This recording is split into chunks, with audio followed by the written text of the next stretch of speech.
All right, we've looked at how the financials are going to scale up, and we've looked at how the team needs to scale up as we go on this journey. Now, let's look at the specific jobs that need to be done in order to achieve that goal. This quote from Notion Capital and some of their work on how organizations scale from 0 to 100 million defines the job that you have in hand right now.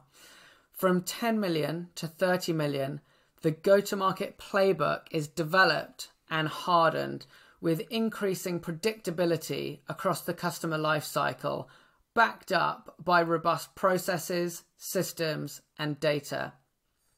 We're really moving here from a world of gut feel and experimentation, which you use to get you to product market fit and to Series A and Series B, now to really providing consistency and repeatability to your organizations to give you and your investors the confidence to put your foot on the gas as you accelerate up to that Series C funding round.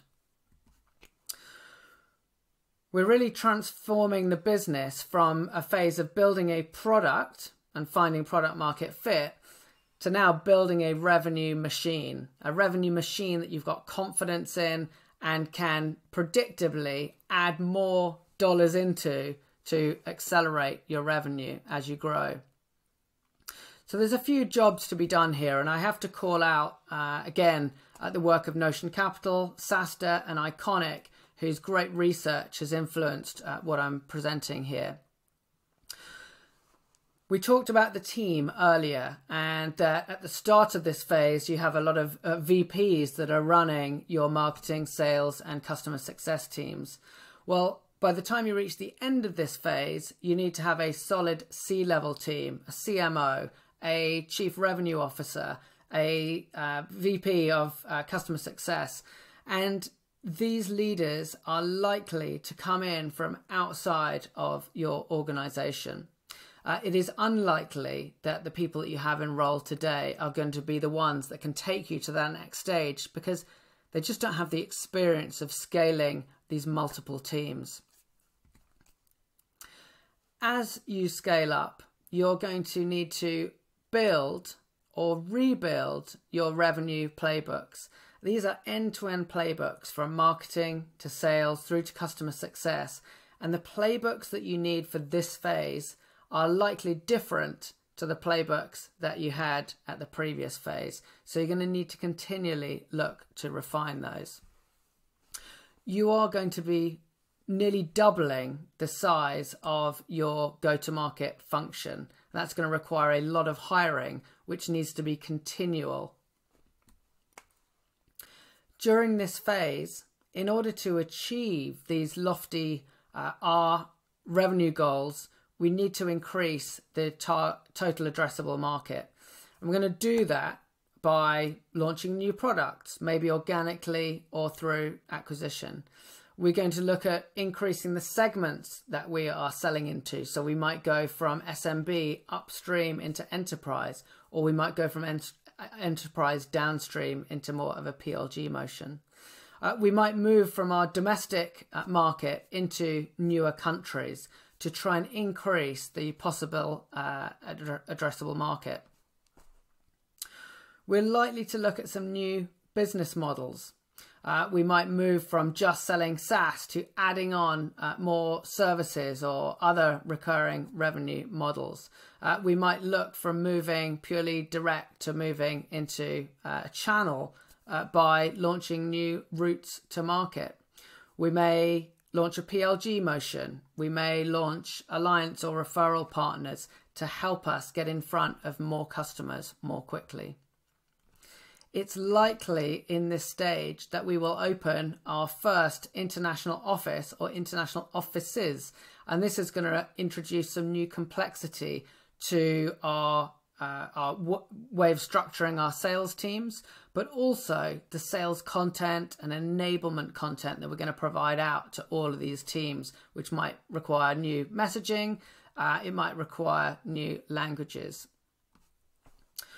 We might introduce our first acquisition as we try to increase that total addressable market. This is going to bring in people with a different culture, a different way of working, maybe a different target persona. And it's going to introduce new complexity to the company. So what are some of the common challenges that founders, CEOs encounter as they go on this journey? Well, one of the first that we've mentioned is holding on to the existing leadership team for too long. It may well be that you've got great relationships and you've got very enthusiastic and eager to learn leaders in those roles today. But you need someone that has got experience from beyond where you are today. You're moving from leading individual teams to leading leaders of teams. And you need people that have got that experience of leading leaders rather than just managing an individual team.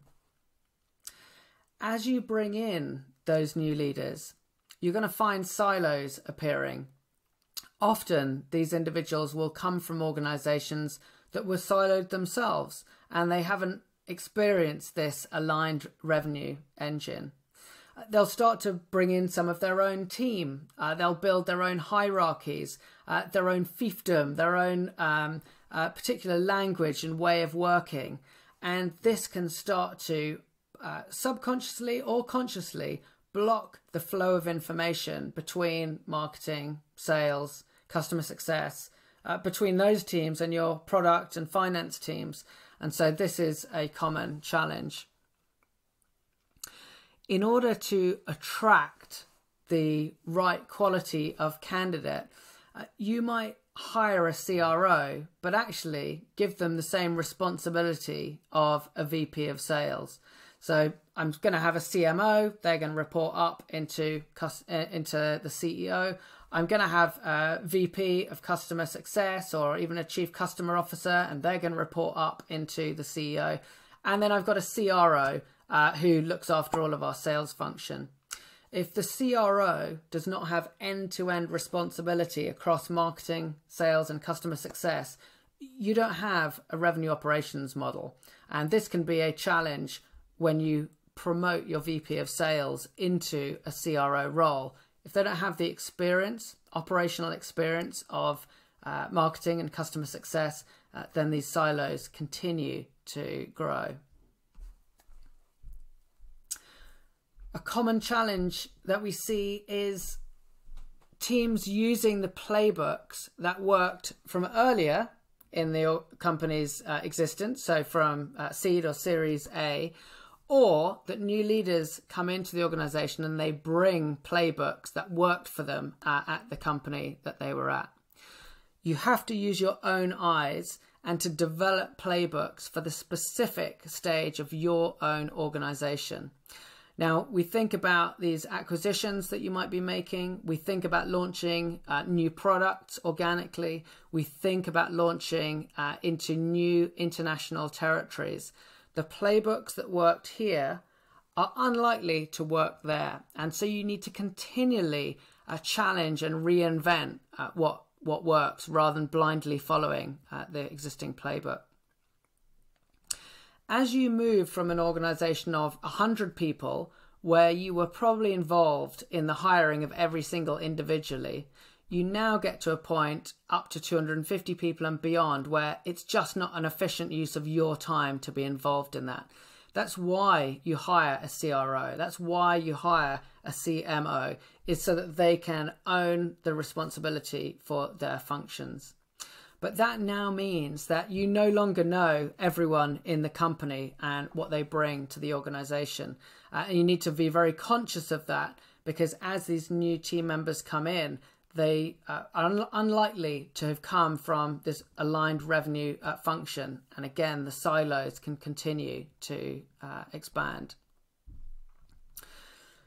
As new leaders come in, as new teams get created, as you launch new products, acquisitions, new territories, you're going to find this proliferation of technology systems in your revenue stack. These may be buyer focused systems, they may be marketer, seller, or customer success focused systems. But as these systems come in, you start to create friction on each step of the journey. And a very simple buyer request of asking to speak to someone to get an answer can start to get bogged down as they're going through these systems. In the previous phase, you wanted a sales director that was very much focused on execution in the trenches with their salespeople, figuring out what is working and what's not working, listening to customers and bottling that and turning it into your sales process, your sales playbook. But now, as you scale up to multiple teams, you need your VP of sales or the CRO coming in over above them to be focused on the process, so that you've got a very repeatable and predictable playbook at this scale as you roll out into new territories, new regions and new segments. If your VP of sales is not now focused on the process, then this can be a real challenge that prevents you from scaling. And then another common challenge that we see is that it's not the founder's fault, but the founders don't have deep management experience. They have come from an engineering background, they worked in a small team potentially, they've created a fantastic product, but they don't have the operational experience of running a large organization. You'll sometimes see that individuals that were very successful in the earlier stages of the company have been promoted up to beyond the level of their competence, and this can start to hamper your ability to scale up any further. I talked about the revenue tech stack a minute ago, and let me just walk you through how we often see that. I split it out into these 9 boxes, which talk about different areas of the buyer and the seller experience. Now, one of the challenges that you will find is that different teams will be bringing with them or requesting tools that they've used in the past. On the left, generally, you'll find tools that your marketing team are going to be requesting and bringing in, dealing with marketing automation, ABM programs, and bringing in the right contact data. In the middle, you're going to find tools that your sales teams, sales leadership are likely to be asking about.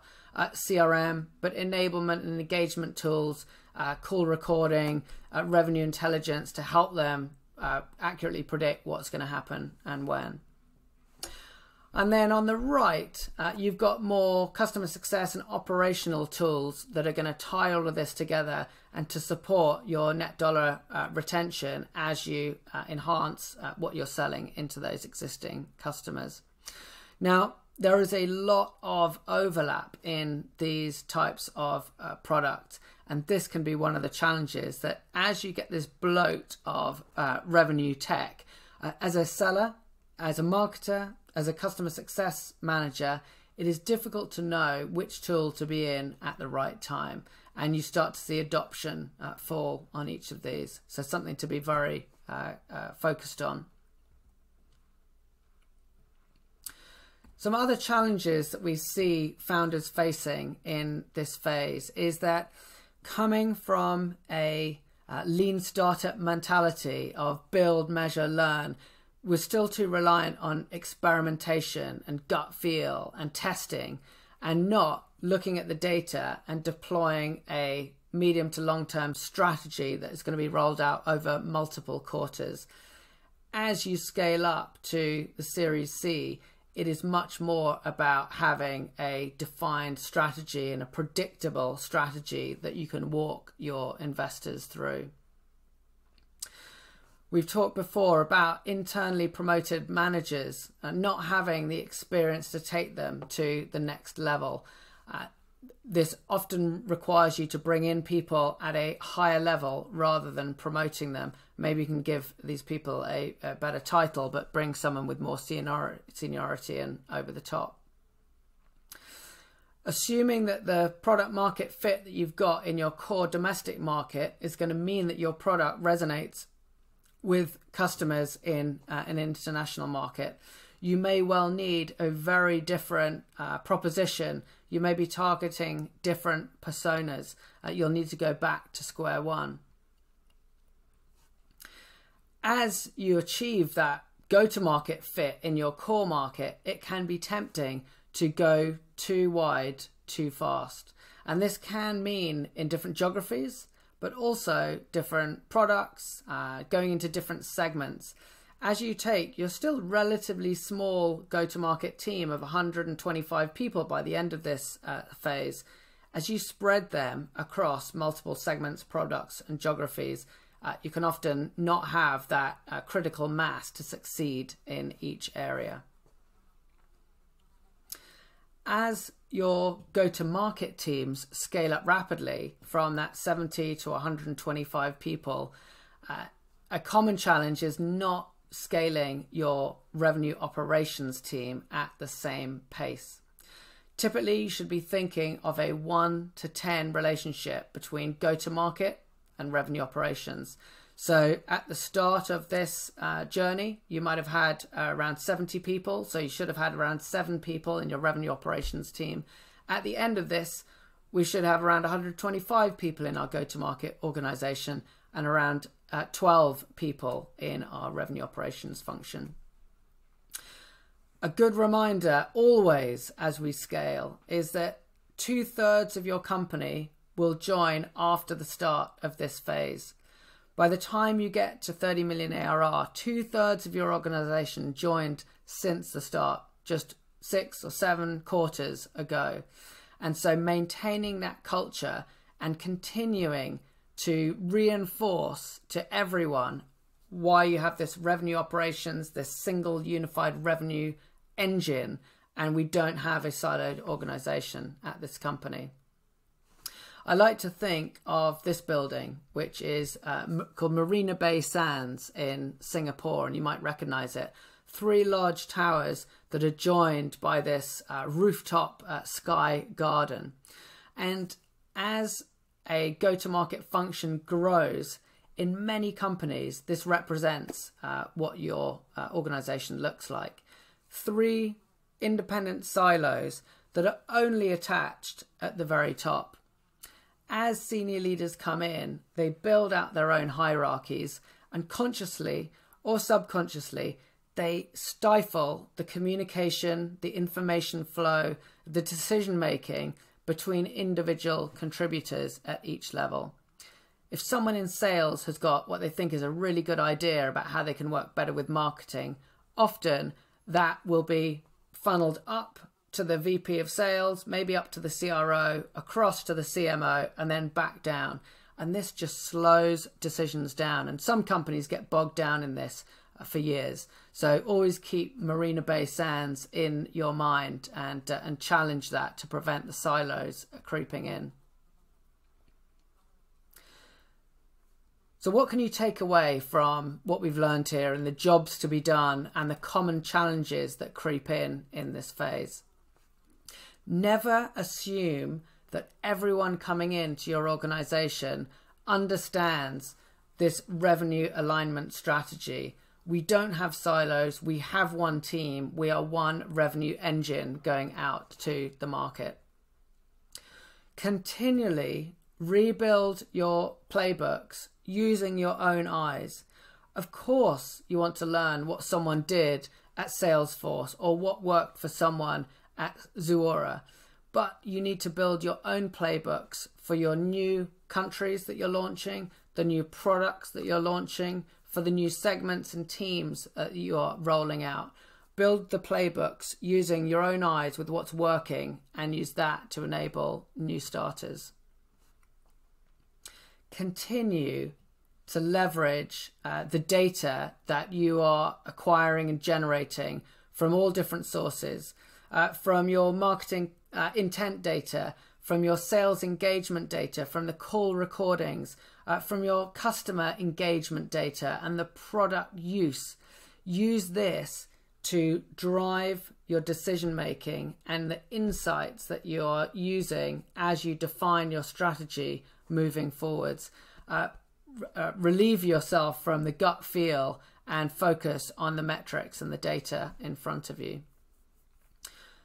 Scale your revenue operations team predictably at a 1-to-10 ratio with your GTM team. If you know you're going to have 125 people in your go-to-market function in a year's time, then build that operations team to match that. And in a future section, I'll talk you through how you'll structure that team. In the previous phase, we are very much focused on hiring for today, fix the problems that are right in front of us. But now we can start to look a couple of quarters, a half, a year further out and start to hire the team that we need to have in place for those future time periods. Start thinking about potential international roles. Start thinking about scaling up this team for next year. Because we've scaled up this team, because we've built out the playbooks, because we've now got the data and insights to drive that predictability, you can start to consistently predict what is going to happen next quarter and the quarter further out. You can start to, in your board meetings, land the ship correctly when you're forecasting further out. In the next section, we're going to start to look at responsibility for revenue and how this is going to start to change as you scale this team up so significantly.